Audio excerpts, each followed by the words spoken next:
le savez certainement, l'ancien président américain Jimmy Carter est décédé dimanche à l'âge de 100 ans chez lui en Géorgie.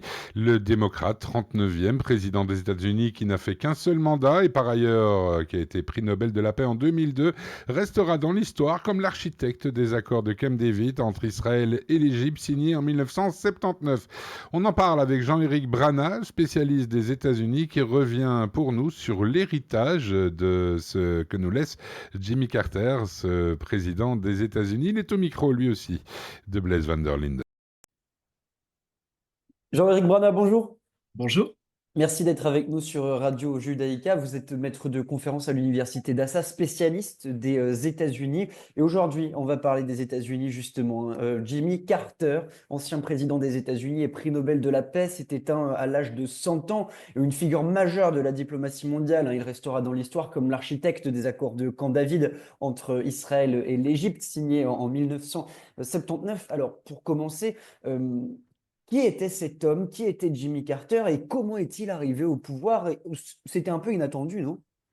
Oui, oui, eh bien, écoutez, c'était un inconnu en réalité qui est pas tout à fait inconnu dans son état, gouverneur de Géorgie, mais pas brillant du tout sur le plan national. Et puis finalement, il va se présenter, il va s'imposer. Il va s'imposer pourquoi? Parce qu'on est dans une Amérique très bousculée après la période du Watergate, une période trouble dans laquelle on a l'impression que les politiciens font des magouilles entre eux et cet homme qui se présente comme un homme intègre, un homme de foi, un homme humble aussi, qui dit aux Américains, écoutez, moi je veux essayer de régler vos problèmes, mais je vais pas faire de miracle, hein, je vais faire ce que je peux. Eh bien, il va séduire la population américaine, il va très vite percer, d'abord dans les primaires démocrates, et puis ensuite dans cette campagne américaine qui l'amène donc à la Maison-Blanche.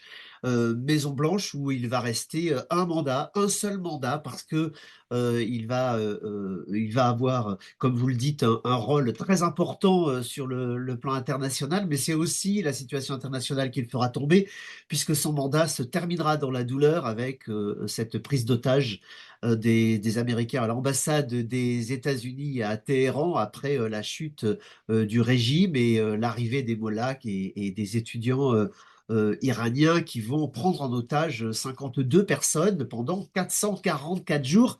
Et le président américain semble bien impossible à pouvoir régler la situation, impuissant plutôt à régler la situation. Et c'est ce qui va lui coûter son second mandat. Donc Ronald Reagan sera élu à sa suite.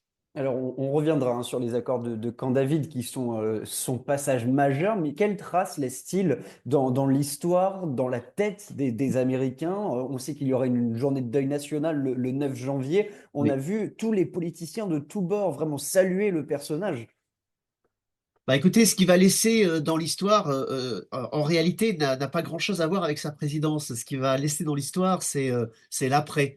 C'est l'après-présidence où les présidents essaient de faire quelque chose de pas trop mal. Alors, ils font déjà une bibliothèque, ils le font tous, et puis de se mettre au service d'une cause. Lui va se mettre au service de nombreuses causes qui vont être toutes tournées autour de l'humain, puisque les droits humains et l'humain en général ont été sa passion de vie. Et il va créer une fondation, la Fondation Carter, qui va développer la diplomatie dans le monde, qui va lutter contre les maladies rares, en particulier le ver de Guinée, qu'il va contribuer à quasiment faire disparaître. Et c'était quelque chose de très important, notamment en Afrique.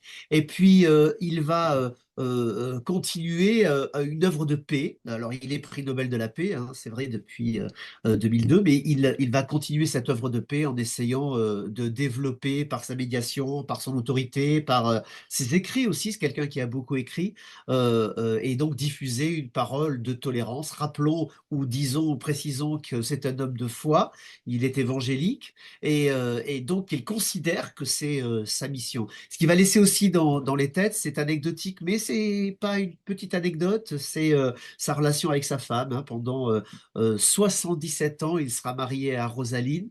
Alors, à une époque qu'il traverse, hein, depuis les années 80 jusqu'à aujourd'hui, où le divorce explose, ce couple-là devient une forme d'exemple de de fidélité l'un à l'autre, d'attachement et d'union même dans les difficultés. Et c'est vrai que c'est un couple que les Américains citent beaucoup.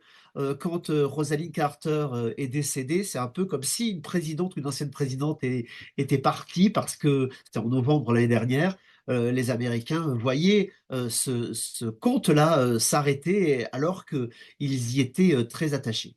Mhm. Alors, on va venir au gros du sujet, hein. Ce qui nous intéresse particulièrement sur Radio Judaïka, c'est ces fameux accords de Camp David en 1979 entre Israël et l'Égypte, un accord de paix entre Israël et l'Égypte. Quel a été son rôle et pourquoi a-t-il choisi Israël et l'Égypte? Écoutez, le rôle de Carter a été un rôle de médiateur et c'est très important. Là encore, l'humilité et l'intégrité de Carter sont mis en avant, sont cités en exemple parce que on a l'impression qu'aujourd'hui, on n'arrive plus à trouver un médiateur dans le conflit au Proche-Orient, conflit global, même s'il y a, précisons-le, des avancées, hein. Il y en a eu sous Trump avec les accords d'Abraham.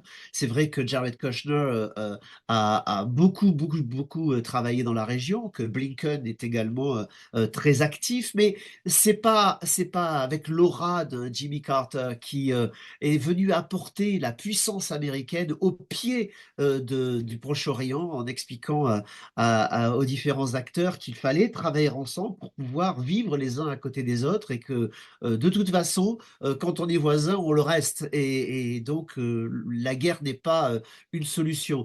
Ce qu'il va faire, c'est un trait de génie qui ressemble à tous ces traits de génie de l'histoire, c'est d'arriver à amener deux hommes, hein, donc un Égyptien et un Israélien aux États-Unis, à Camp David. Euh, Menahem Begin est plutôt vient en se traînant les pieds, on va dire, hein. Ça date, il croit peut-être davantage à plus vite compris l'intérêt d'amener la paix pour la région. Et l'Égyptien et l'Israélien qui discutent ensemble, c'est déjà un exploit en soi.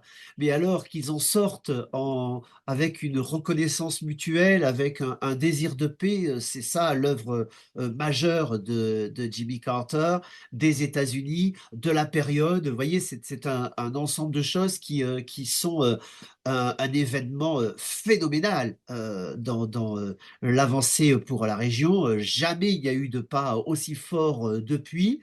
Et il y a eu d'autres pas, puisqu'il y a eu une continuité, mais c'est vrai que ça va être plus lent, plus une politique de petits pas.